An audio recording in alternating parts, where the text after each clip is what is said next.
Assalamualaikum warahmatullahi wabarakatuh. Di sini saya akan menjelaskan materi tentang studi kelayakan bisnis makanan ringan snack risol banana.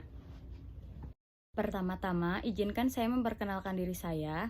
Saya Mutia Wulan Mailani dari kelas MN20B.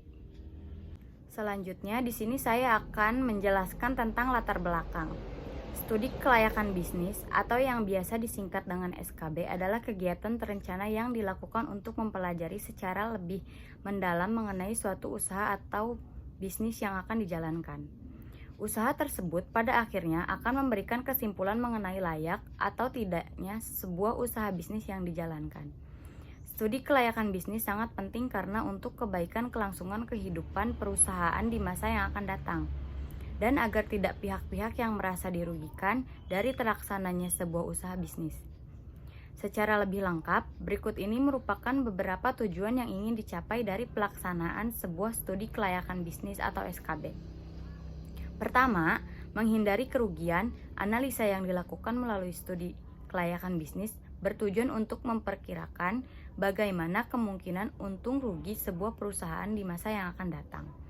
Jika di dalam analisa terdapat kerugian perusahaan yang kemungkinannya akan lebih besar, maka ada baiknya pelaku usaha berpikir ulang jenis usaha yang akan dipilih. Kedua, memudahkan pelaksanaan kerja. Adanya analisa akan membantu pelaku usaha untuk merealisasikan program-program perusahaan. Pelaku usaha dapat memilih kebijakan yang dirasa menguntungkan ataupun merugikan. Dan yang ketiga, memudahkan perencanaan perusahaan. Analisa yang baik akan membantu pelaku usaha dalam merencanakan segala hal yang menyangkut dengan kegiatan perusahaan. Langkah dan program apa yang akan disusun akan menjadi lebih mudah dengan adanya studi kelayakan bisnis. Di sini ada aspek legal. Nama perusahaan Kedai Snack Risol Banana, jenis usaha makanan ringan, alamat Jalan Galuh Mas Raya, Sukaharja, Teluk Jambe Timur, Karawang. Pemilik Mutia Wulan Mailani, yang berlogo yang dipilih berbentuk bulat dan background berwarna krim. Warna yang dipilih bisa membuat pelanggan tertarik, dan juga di dalam logo ada gambar kulit pisang yang berarti melambangkan makanan pisang. Dan nomor teleponnya ada 08588 105 8068. Emailnya snackrisolb@gmail.com. Lanjut pada struktur organisasi, Kedai Snack Risol Banana memiliki suatu organisasi yang bisa dilihat di sini. Ada pemilik, manajer, operasional, kasir, dan kepala dapur. Aspek peluang pasar dan peluang bisnis. Target dari Snack Risol Banana ini mulai dari pelajar, mahasiswa, masyarakat sekitar, dan masyarakat umum. Karena banyak sekali orang yang berpergian ingin nongkrong atau bersantai di tempat yang nyaman sambil menikmati makanan yang enak, demografis usaha ini ditunjukkan untuk kalangan anak-anak, remaja, hingga dewasa. Risol banana rasa manis dengan isian coklat dan keju cheddar. Untuk yang menyukai rasa gurih pun bisa dibuatkan risol gurih sesuai tingkat kegurihan yang diinginkan. Tipe target yang digunakan dalam produk ini adalah produk specialty, yang berarti usaha ini berkonsentrasi untuk membuat produk tertentu yang bisa dijual ke beberapa segmen, menjanjikan pengakuan pasar yang kuat kepada pelanggan dalam area produk bisnis. Positioning. Agar produk ini sesuai dengan yang diinginkan pelanggan, kami akan membuat berbeda dari yang lain, seperti varian rasa coklat keju yang dimix ke dalamnya kami buat. Jarang ada di kedai atau kafe lain, dan kami akan menerima saran pelanggan untuk membuat motivasi yang lebih baik. Lanjut pada produknya, di sini bisa dilihat kami akan memberikan produk makanan risol yang terbaik dari segi rasa maupun penampilan, sesuai yang diinginkan pelanggan, dan kami akan selalu menerima kritikan atau saran agar kami selalu bisa mengembangkan produk ini menjadi lebih baik. Bisa dilihat produk yang kami buat, ada risol coklat lumer atau risol mayo. Lanjut pada aspek ekonomi sosial.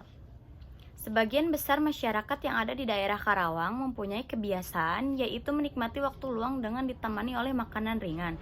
Oleh karena itu, usaha makanan risol ini menyediakan makanan ringan dengan harga yang termurah. rasa yang bervariatif dan berkualitas sesuai yang diinginkan oleh masyarakat.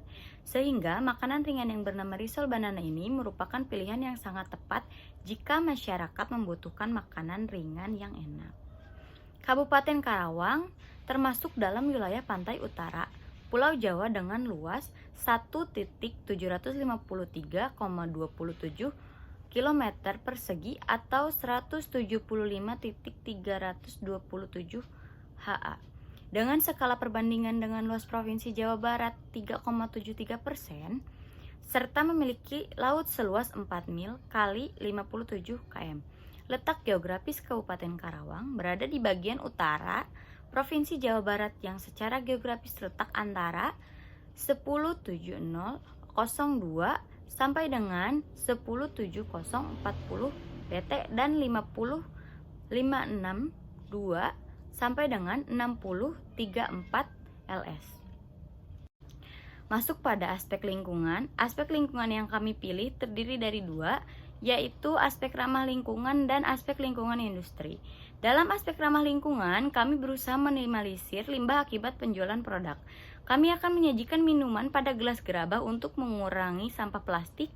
Adapun dalam aspek lingkungan industri terdapat beberapa ancaman, antara lain bisa kita lihat ada ancaman masuknya pendatang baru, ancaman dari produk pengganti, kekuatan tawar-menawar pembeli, dan kekuatan tawar-menawar pemasok. Kecamatan Teluk Jambe Timur merupakan daerah industri dan pusat perniagaan, perdagangan. Di samping itu juga pertanian masih merupakan potensi yang perlu diintensifkan dan dipertahankan keberdayaannya. Terutama di wilayah barat Teluk Jambe Timur yang meliputi Desa Purwadana, Desa Wadas, dan Desa Sukamakmur yang luas area persawahannya cukup luas. Aspek teknis dan teknologi. Pemilihan lokasi usaha yang saya rencanakan adalah lokasi yang berdekatan dengan daerah perumahan penduduk, sekolah, maupun jalan raya dekat dengan pasar. Sehingga saya mudah menjangkau bahan baku untuk menjual makanan ringan juga sangat besar. Saya memilih lokasi di Jalan Galumas Raya, Sukaharja, Teluk Jambe Timur, Karawang karena sangat strategis dekat dengan mal, kampus, dan sekolah. Dan banyak juga masyarakat yang bermain atau jalan-jalan bersama keluarganya ke daerah Galumas. Bisa dilihat di sini tata letaknya, jalan raya, sekolah, dan perumahan penduduk sekitar, melihat dan menyesuaikan bangunan yang telah disewakan. Manajemen proyek.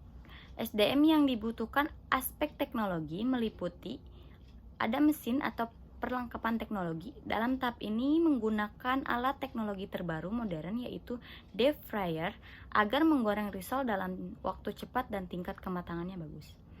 Ada sistem teknologi yang akan digunakan. Usaha yang saya buat adalah dengan menggunakan teknologi tradisional atau sederhana karena produk yang saya buat masih dengan menggunakan tangan untuk membuatnya. Mulai dari memotong bahkan sampai melipat risol tersebut. Ada teknologi informasi yang akan digunakan dengan menggunakan alat komunikasi seperti handphone untuk didagangkan online. Ada aspek finansial, yaitu aspek keuangan pada umumnya merupakan aspek yang paling akhir disusun dalam sebuah penyusunan studi kelayakan bisnis. Hal ini karena dalam aspek keuangan memerlukan informasi yang berkaitan dengan aspek-aspek sebelumnya. Bisnis yang berorientasi keuntungan maupun yang tidak berorientasi keuntungan harus tetap memperhatikan aspek keuangan sebelum menjalankan bisnis. Oleh karena itu, teknik penganggaran modal sangat perlu digunakan untuk mengetahui kelayakan bisnis ini. Sumber pendanaan modal. Sumber modal yang digunakan untuk memandirikan atau menjalankan usaha ini berawal dari hasil dana pribadi saya sendiri atau investasi awal yang dikeluarkan oleh kedai risol banana. Di mana di sini saya hanya mencantumkan NFV-nya saja, di mana perkiraan dari tahun ke tahun apakah investasinya layak untuk dilaksanakan.